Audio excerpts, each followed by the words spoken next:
A présidé le Conseil des ministres de ce mercredi. Moustapha Niack Sarré, ministre porte-parole du gouvernement, revient ce soir sur les grandes lignes du communiqué. Je vous propose de l'écouter. Bonsoir.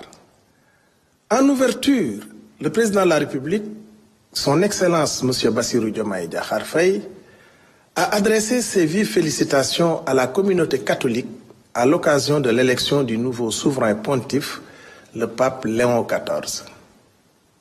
Un homme de foi, d'ouverture et de dialogue dont la mission s'inscrit dans la solidarité, l'unité entre les peuples et la promotion d'un monde de paix, de stabilité et de justice.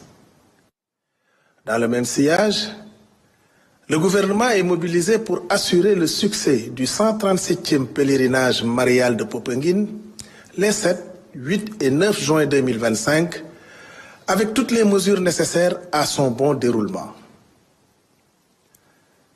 Face au récent effondrement de bâtiments, notamment en période d'hivernage, le chef de l'État exige un renforcement des contrôles pour garantir la qualité, la durabilité et le respect des normes à travers une cartographie nationale des bâtiments à risque avec des mesures adaptées, une campagne nationale de sensibilisation sur les règles d'urbanisme et le code de la construction pilotée par les ministères concernés en lien avec les maires et la protection civile, une homologation stricte des matériaux et contrôle rigoureux des chantiers avec des attestations de conformité systématiques et une accélération des missions du Laboratoire national des BTP pour prévenir les risques. Le président de la République félicite le Premier ministre Ousmane Sonko pour le succès du lancement du PAVI 2 doté d'une enveloppe de 107,2 milliards de francs CFA, un projet clé pour l'entrepreneuriat féminin et des jeunes qui sera essentiellement orienté vers le financement équitable sur tout le territoire national et une priorité aux projets agricoles et à la souveraineté alimentaire.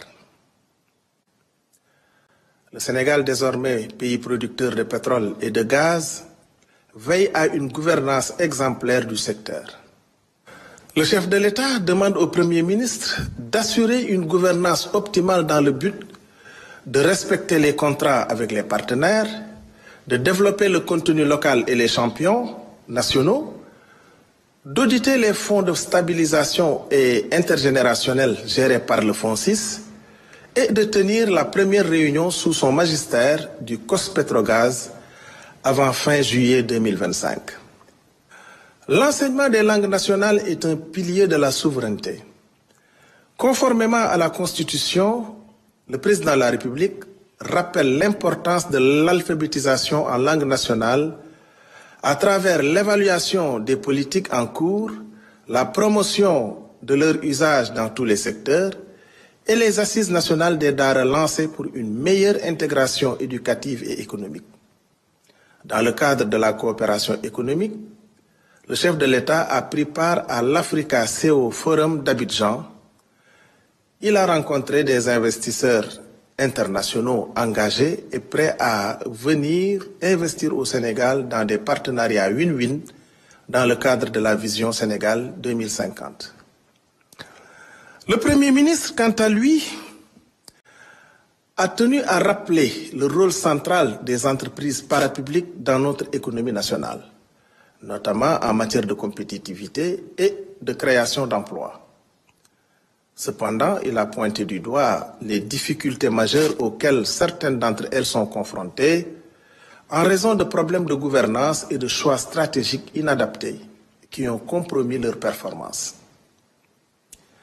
Pour y remédier, le gouvernement a adopté un plan d'action visant à sauvegarder et relancer des opérateurs clés du transport aérien, AIBD SA et Air Sénégal SA.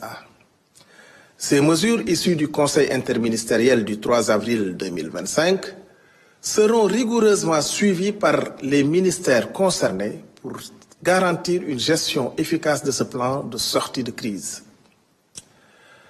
Par ailleurs, le Premier ministre a demandé au ministre secrétaire général du gouvernement et à celui en charge des finances et du budget de relancer le comité interministériel de suivi et de restructuration des entreprises publiques et parapubliques.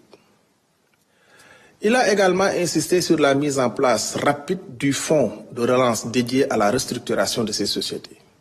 Enfin, le chef du gouvernement a appelé à une rupture totale avec les anciennes pratiques en instaurant une nouvelle politique managériale fondée sur la responsabilité et les résultats.